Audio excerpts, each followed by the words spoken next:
আসসালামু আলাইকুম দর্শক, স্বাগত জানাচ্ছি রয়্যাল বাংলা টিভির সংবাদে। শুরুতেই দেখবেন বিস্তারিত সংবাদ। ২৫০০ উপজেলায় প্রাণী সম্পদ উন্নয়ন কার্যক্রম জোরদার হওয়ায় গ্রামীণ অর্থনীতিতে ইতিবাচক পরিবর্তন লক্ষ্য করা যাচ্ছে। গবাদি পশু পালন, হাঁস মুরগি ও ছাগল ভেড়া খাতে আধুনিক প্রযুক্তির ব্যবহার এবং সরকারি সহায়তা বৃদ্ধির ফলে খামারিরা আর্থিকভাবে লাভবান হচ্ছেন বলে গণমাধ্যম কর্মীদের জানান উপজেলা প্রাণী সম্পদ কর্মকর্তা আতাউর রহমান।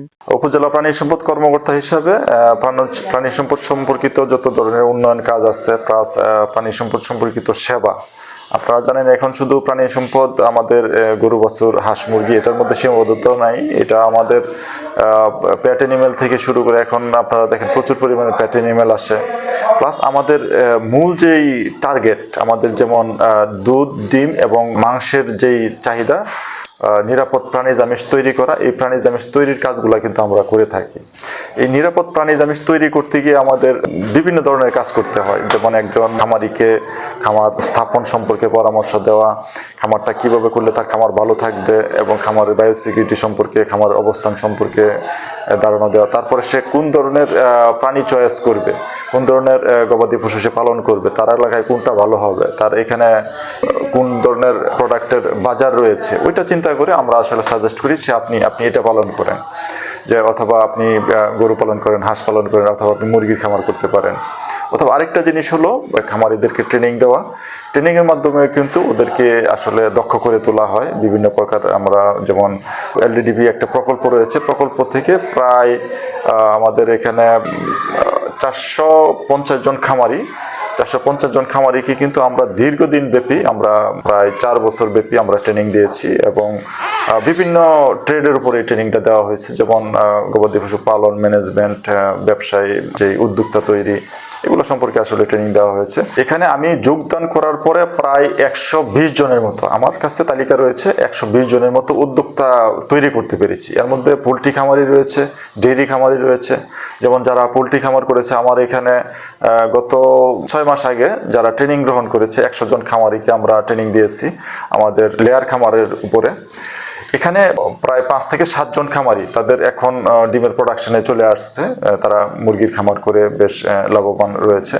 তবে আরেকটি জিনিস আমি বলতে চাই, যেহেতু লেয়ার খামারের কথা আসছে, ডিমের দাম নিয়ে কিন্তু আসলে খামারিরা একটু নাখুশ রয়েছে। কারণ হলো তারা এখন আজকের বাজারে, আমি যদি আজকের বাজারের কথা চিন্তা করি, তারা 60 টাকা 7.5 টাকায় একটা ডিম বিক্রি করতেছে, কিন্তু ওদের উৎপাদন খরচ পড়ে যাচ্ছে 10 টাকা।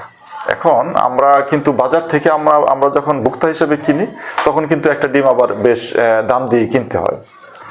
এখানে উৎপাদক পর্যায়ে যে দাম এবং ভোক্তা পর্যায়ে যে দাম, এটার একটা পার্থক্য রয়েছে। এখানে অবশ্য আমার মনে হয় যে আমাদের যে ঊর্ধ্বতন কর্তৃপক্ষ আছে, বাণিজ্য মন্ত্রণালয় রয়েছে, সবার একটু নজর দেওয়া দরকার, যাতে খামারিরা লাভবান হয়, খামারিরা যাতে তার প্রোডাক্টের ন্যায্য দাম পায়। তাছাড়া আমরা ডেইরি খামার সম্পর্কে এখানে সবচেয়ে বেশি আসলে আমাদের তৃণমূলের যেই খামারিগুলো রয়েছে, ডেইরি খামার বিশেষ করে, যারা 2-3টা গরু পালে এবং এই 2-3টা গরু পালনের মাধ্যমে কিন্তু তারা তাদের সংসার চালাচ্ছে, স্বাবলম্বী হচ্ছে। তাদের পারিবারিক যেই দৈনন্দিন খরচ, এটাও কিন্তু অনেকে খামার থেকেই নির্বাহ করে থাকে।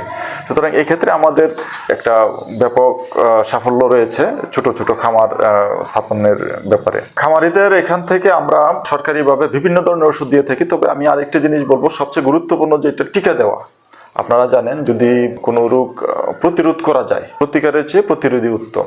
এই জন্য আমরা কিন্তু এখান থেকে বিভিন্ন ধরনের ভ্যাকসিন সরবরাহ করে থাকি, যেমন হাঁস মুরগির RDB, BCRDB, gumboro vaccine, fowl cholera vaccine, হাঁসের ক্ষেত্রে ডাক প্লেগ ভ্যাকসিন, গবাদি পশুর ক্ষেত্রে যেমন আমরা এলএসডি ভ্যাকসিন থেকে শুরু করে এফএমডি ভ্যাকসিন, খুরার রোগ থেকে শুরু করে অন্যান্য যেমন এইচএস, বিকিউ, এই রোগগুলোর কিন্তু আমরা ভ্যাকসিন সরবরাহ করে থাকি।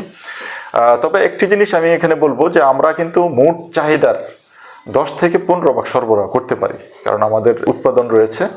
সাপ্লাই সংকট রয়েছে সব ভ্যাকসিনের ক্ষেত্রে না। যেমন আমাদের কিছু ভ্যাকসিনের সবচেয়ে বেশি চাহিদা, যেমন খুরা রোগের ভ্যাকসিনের অনেক চাহিদা, এই রোগটা হয়ও বেশি। এলএসডি ভ্যাকসিন, এটা চাহিদা অনেক রয়েছে। এলএসডি ভ্যাকসিন আমরা সরকারিভাবে মাত্র উৎপাদনে গিয়েছে সরকার, হয়তো আমরা ভবিষ্যতে আরও অনেক বেশি ভ্যাকসিন পাবো, এখনও পাচ্ছি। তবে আমাদের কিন্তু ফিল্ডে অনেক চাহিদা, যেটা বললাম যে 100 জন যদি আমাদের কাছে চায় বা আমরা টোটাল 10 থেকে 15% আমরা সরবরাহ করতে পারি। এক্ষেত্রে আমার মনে হয় যে আরেকটি জিনিস, যেমন ঔষধ, আমরা বিভিন্ন প্রকার ওষুধ সরবরাহ করে থাকি, তবে গভর্নমেন্ট কিন্তু সব ধরনের ওষুধ সরবরাহ করতে পারে না। গভর্নমেন্টের কাজ হলো ওষুধ সম্পর্কে জানানো যে এই ওষুধটা ব্যবহার করতে হবে, এই ওষুধটা এই সময় ব্যবহার করা লাগে, এবং এটার একটা স্যাম্পল হিসেবে আমরা বিভিন্ন ধরনের ওষুধ দিয়ে থাকি। এটা আর কি। পোলট্রির ক্ষেত্রে এরকমই, পোলট্রির ক্ষেত্রে যেমন আমরা এনথেলমেন্টিক ওষুধটা সবসময় অ্যাভেলেবেল থাকে, প্লাস এটার সাথে আরও ভিটামিন মিনারেলস থেকে শুরু করে বিভিন্ন ধরনের অ্যান্টিবায়োটিক ওষুধ আমরা দিয়ে থাকি। তবে ওষুধের কিন্তু আমাদের সরবরাহ যতটুকু হয় এটা কিন্তু আমাদের জন্য যথেষ্ট নয়। ওষুধের চাহিদা থাকে প্রচুর, কিন্তু আরেকটা জিনিস এখানে আমি বলবো যে সরকারের কাজ হলো মানুষকে সচেতন করা, জানানো, এবং কোন ওষুধটা কোন সময় ব্যবহার করতে হবে, কোনটা ভালো বা কোন গ্রুপের ওষুধ ব্যবহার করতে হবে, এটাও কিন্তু জনগণকে সচেতন করা বা জানানো।